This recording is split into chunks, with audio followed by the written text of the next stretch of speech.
I recently noticed that there are still a few EDM interactions that I didn't cover in my previous videos, so I decided to go through my bucket list and record the missing pieces. This video will not cover the missing pieces. I ended up getting completely sidetracked in the process because I stumbled upon arguably the dumbest EDM bug you will ever encounter. It all started when I was researching potential aggro drops when EDM units transform into Zek. When I was going over my recordings, I noticed something that didn't make a whole lot of sense. My Lux in the backline was transforming into a Zek, but she was firing a laser. Initially, I just thought this was a saved up ability cast because of an animation lock, but this still wouldn't explain what is going on. On closer inspection, you can see that all of my EDM units transform into Zek, but they all cast their own ability while being stuck in Zek's model. Thankfully, I was recording, so it was very easy to figure out what caused this. I had a Zek in the corner who was sampled for EDM. I sold him to transform some items, but I forgot to use the EDM selector again. By selling Zek and bringing in a new one in the same round, the whole trade imploded. Your EDM units will transform into Zek, receive full mana, but they won't bounce around.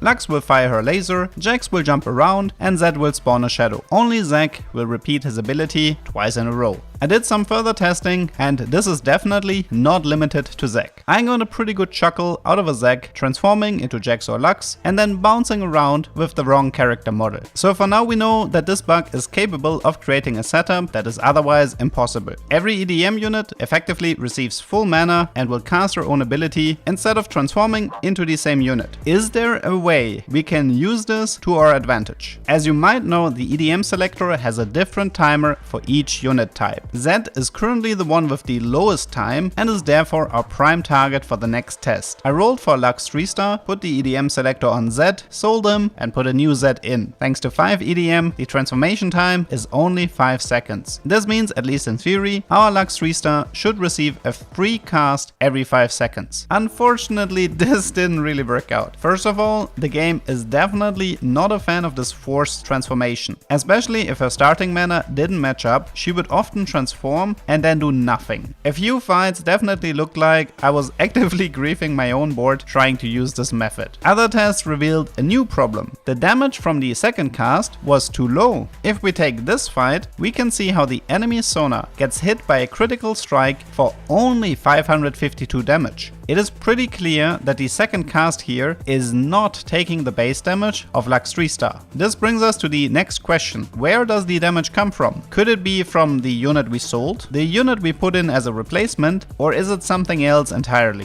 What if the star level is copied but the base damage comes from each unit? If this is the case, then we could completely break the game. All we have to do is to either field or sell a Jax 3-star, and then our Zek 1-star would be able to completely one-shot the entire enemy board. Armed with the promising aspect of breaking the game, I got to work. Here we have a setup based around a Jax 1-star who gets sold and replaced. We put in a new Jax to replace him and then upgrade him to 3-star. Once the setup is done and the fight starts, we can see Zek transforms into Jax and jumps towards the enemy team. The enemy Katarina only receives 75 magic damage. This more or less adds up with the damage that we should expect from a Zek 1-star, so at least this setup is not working. Next up, we try to do the opposite. We upgrade Jax to 3-star, give him the selector, sell him and put in a new Jax. We keep Zek in the corner to make sure nothing can interrupt the setup, and we also give him a jeweled gauntlet to check for spell crit. The enemy Yasuo ends up receiving a critical strike for 136 damage. We know from the initial Lux example that the star level of the unit transforming doesn't matter, but both setups with either selling a 3-star or fielding a 3-star unit resulted in more or less the same outcome. It appears that the game is simply choosing a 1-star version of the ability cast as the default. You could make the argument that this is something to be celebrated, because after all, we wouldn't want to end up in a world where Zek 1-star ends up one-shotting the entire enemy team in stage 3.